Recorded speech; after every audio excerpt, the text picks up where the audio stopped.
So hi everyone, this is Apple coming back at you. Okay, so welcome to my new installment of where I talk about murder cases. Okay, so the first thing I want to say before I get started is I think that it's really cringy how there are so many murderers and murderesses walking amongst us. They are literally living their own lives with accomplishments of creating their own families, living these beautiful jobs, traveling, just living these beautiful lives. But the real secret behind the scene is that they actually murdered someone. Okay, so you guys, the first case that I want to talk about today is a long gone girl, and her name is Amber Wilde. She went missing 20 years ago, back in September 23rd, 1998. Okay, so let me give you a description of Amber so you can get like a feel of exactly who Amber Wilde is. Okay, so she was somebody who had a lot of friends. She was described as her friends as like this bright light. She was never problematic. She had no enemies, and her family would describe her as somebody who was like very conscientious, somebody who would dot all their I's and cross all their T's. She would make sure that everybody was just as level-headed as she was. Like her father would say, you know, Amber would always ask her, hey dad, did you pay the rent, did you pay the phone bill, that type of thing. With Amber Wilde's level head, the one thing that she really wanted to do is become a doctor. She wanted to become a pediatrician, to be precise. She did attend as a junior at the Green Bay University in Wisconsin. She really was a person about details. One of the things that she had was a diary. And in that diary, she would like write down everything, who she would meet, the conversations that she would have, anything that would happen in her life, she would write down in that diary. Now, I want you to remember that diary because that actually is going to be the big picture in the story, okay? So let me just tell you step by step of what happened on September 23rd, 1998. So the story actually starts on the 22nd of September 1998.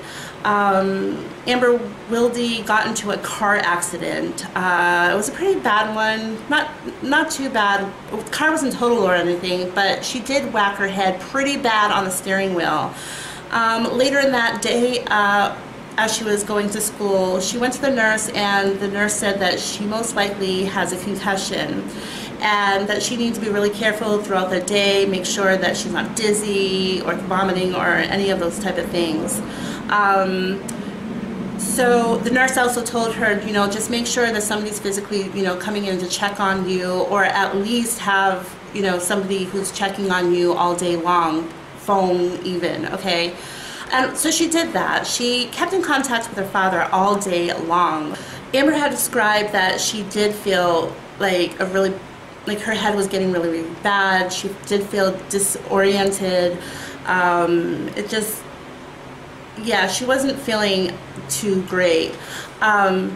She had asked her father at the end of the day, actually, on the 22nd, Dad, just, you know, call me so I can wake up in the morning so I can go attend classes.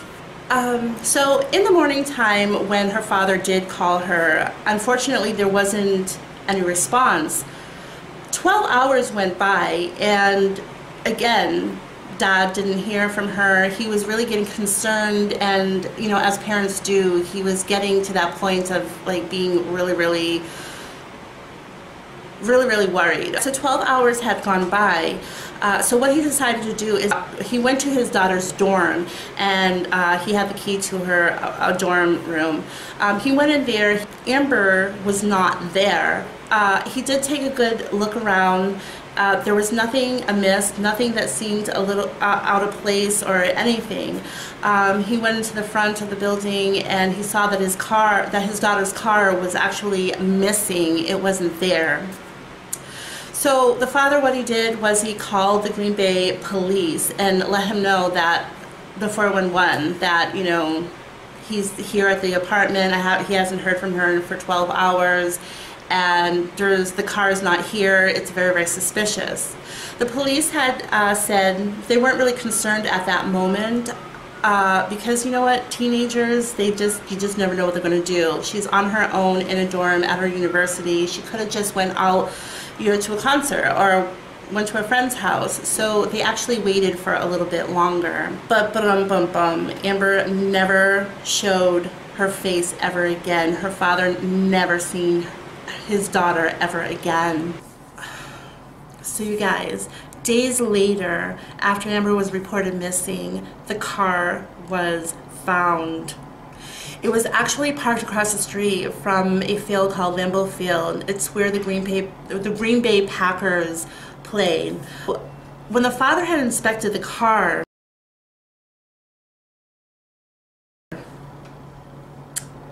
the blood rushed to his head because he realized something was really, really not right here. The car was found unlocked. Her cell phone was still plugged into the front of the seat.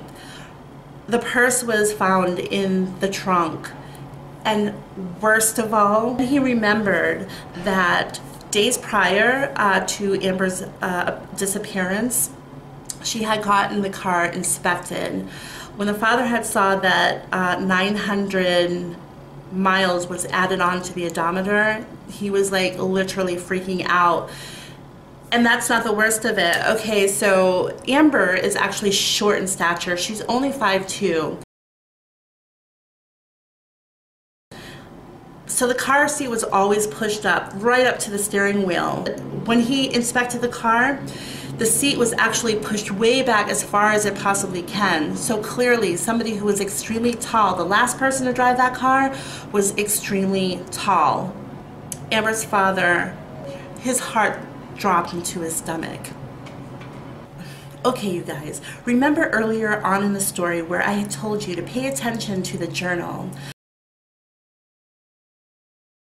That journal is a real huge key factor in all of this, okay?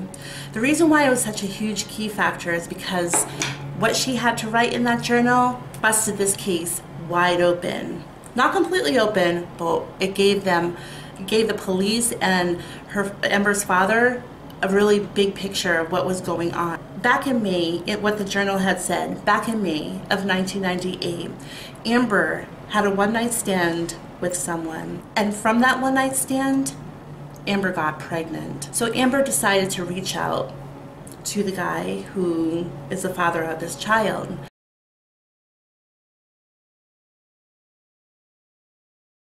Now right away, Matthew Schneider, that's the name of the baby daddy, okay? Matthew Schneider, he was livid. He gave her a whole bunch of ultimatums. If you keep this child, I will hurt myself. If you keep this child, I am going to take that child away from you and you will never see that child ever again. He was so mean to her through the course of time, calling her fat and ugly, just making her just so raving angry at Amber, just trying to make her feel like, listen, if you have this kid, I'm not going to be a part of it whatsoever. I'm not going to be a part of you, the whole situation. I'm just not. So you might ask, why is it that Matthew Schneider was so angry in that moment? Well, come to find out that Matthew Schneider had a fiance back at home that Amber never knew about.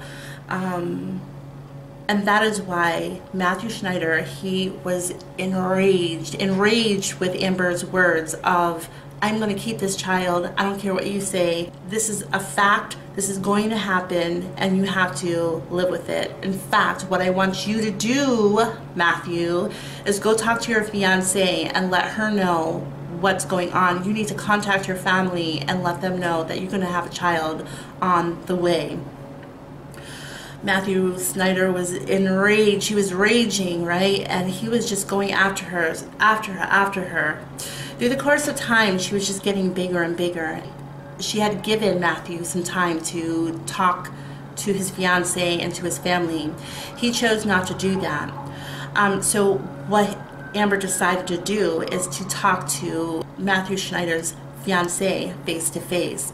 And on top of that, she had written a nice letter to Matthew's mother. So now the whole family knows what's going on. Matthew is freaking out at this point. He is like raving lunatic, mad at Amber for what she did. Now, the police at this time, now that they know who exactly is the father, who was to be the father of this child, they went to Matthew Schneider to get his side of the story. So Matthew Schneider had reported to the police that, listen, hey, I only spoke to this woman a couple of times. We've never been intimate. We've never had sex. So I don't know what she was talking about in that journal. I think that perhaps she was obsessed with me. She was really infatuated. I think the things that she wrote in that journal was a fantasy of hers. But trust me, I've never had anything with this woman other than a couple of conversations at a restaurant. So that was his side of the story. Okay, so you guys, later on when the police had subpoenaed Matthew Schneider's phone records on his cell phone, they found out that Matthew Schneider was lying through his teeth. They didn't just talk 2 times. According to the phone records, they spoke over 60 times through phone calls and phone messages. Now, the bulk of the messages were talking about Amber's pregnancy. A lot of the things that I had mentioned earlier, it was like just to go back and forth, arguments, threats, and you bettas, you know, that type of thing. Okay, so the police at this time are pretty sure that Amber Wilde has been murdered. And they are definitely looking at Matthew Schneider as the prime suspect. Not only does he have a strong motive, him being the father of this unborn child with Amber Wilde, but the fact that the last person who was in her car was a tall man. He's actually 6 feet 5 inches. And then also the cell phone records where he lied and he said, I only spoke to her like a couple of times in a restaurant.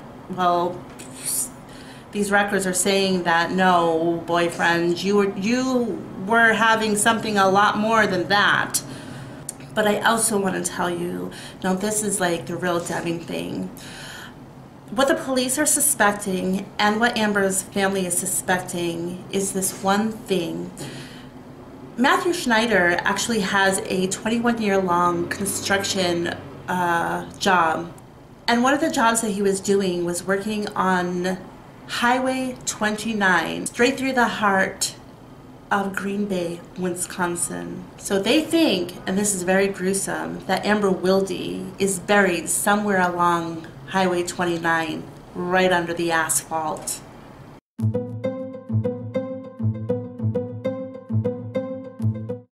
I was doing a little bit more of this research. So apparently, Matthew Schneider was not the only person of interest by the Green Bay police. There was actually a second man, and his name is Nick Pettit. Nick Pettit is a real strong interest in this case by the police because of the relationship that he had with Matthew Schneider. Now, Matthew Schneider and Nick Pettit were actually teenage best friends. Now, the police didn't know this about them in that moment of 1998 when Amber Wilde disappeared, but it was a fact, but they'll soon find that fact out.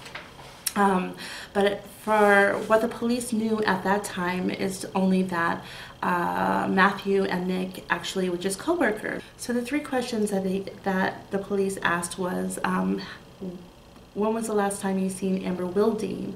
And Nick Pettit had said, well, my girlfriend was actually the one who seen her last.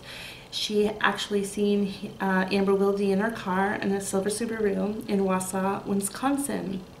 Now this is really interesting. This light bulbs were going off for the police because they have not yet given the media any information about this silver Subaru. So how would Nick Pettit's girlfriend know anything about this silver Subaru? So I don't know. You guys fill in below what you think that might be. Okay, so anyways, the second question of the police for Nick Pettit was, do you know anything about Matthew Schneider's whereabouts, and he had said, well, I got a text from Matthew Schneider saying that he was going to go to the movies and out to eat for dinner at the restaurant, and the police had asked Nick, like, where were your whereabouts? And he had said that I went home at 6 p.m. and I stayed there, and my girlfriend could corroborate that for me. So, and she did, and she said, yeah, he came home at 6 p.m. That's where he was.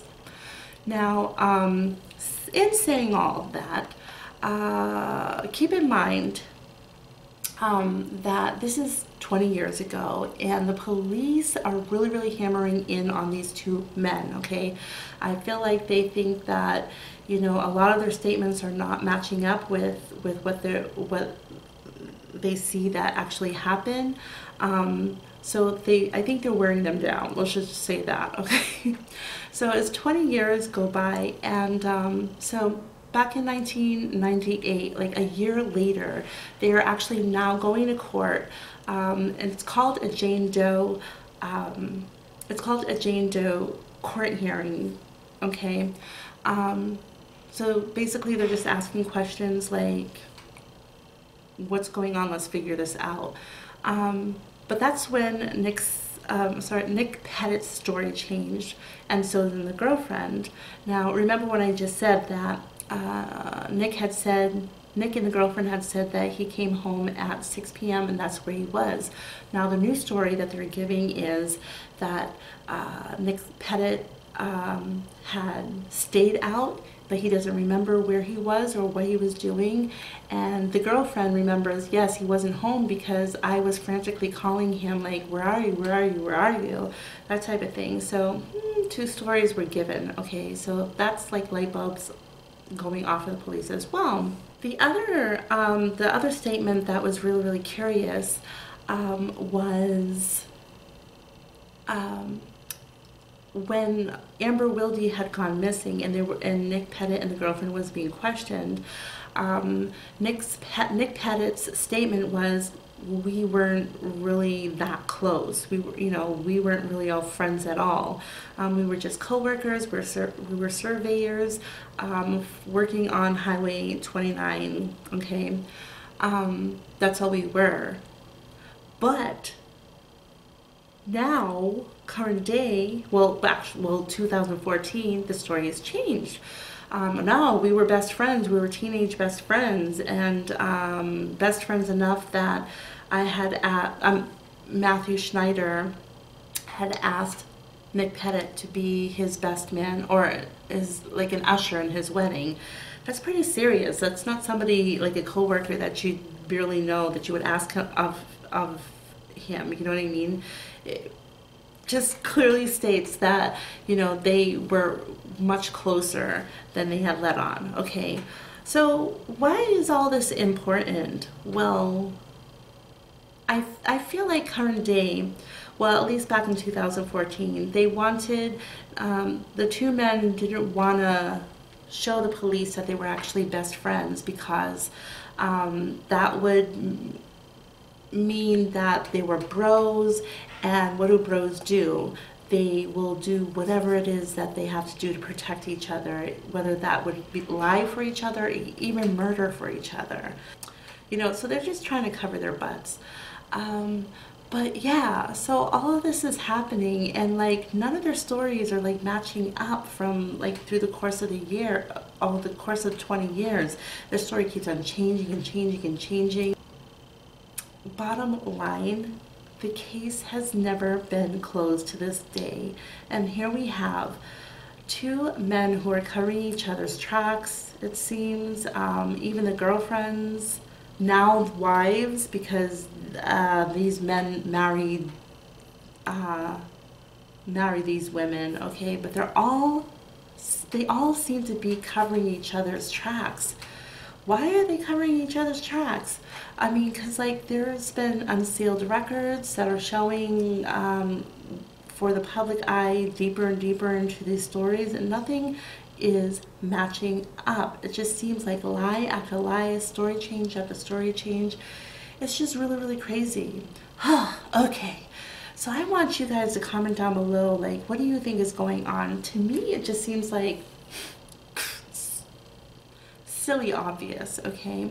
What's frustrating to me is that in a better world, in a better world, after we hear this story and it's clear that, man, come on, that Schneider, that Matthew Schneider, yeah, he murdered that girl to save his butt, to save his life, you know what I mean? He wanted his life to turn out a particular way, and Amber Wilde was getting in the way, and he was going to do anything and everything to, you know, not have this one night stand mess up his entire life. He wanted to get rid of that girl. I think that he killed that girl. That's just my opinion, allegedly, you know. But yeah, so that is my first case. Oh my gosh, you guys. I want you down below, you tell me what you think happened. And don't you think it's frustrating that the police can't just throw some handcuffs on these men? Because clearly, they did something to that young lady 20 years ago. So sad. All right, you guys, until then, I'll see you next time. Mwah! Okay, bye.